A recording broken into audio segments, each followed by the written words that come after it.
Is your battery running low and you forgot to turn on power saving? The Galaxy S25 Ultra can do it for you with a routine.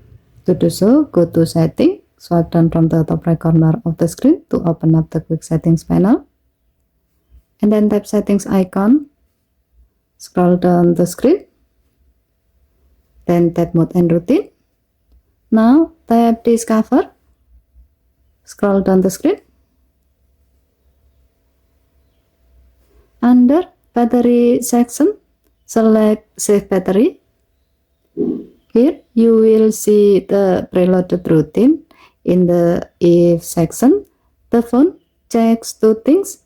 The charging status is set to not charging and the battery level is set to below 5% by default.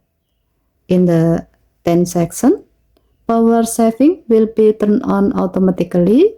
It will apply the settings you already set in your power saving menu, like limiting background activity or lowering screen brightness. And in the When Routine End section, power saving is set to return to its previous status once the routine stops.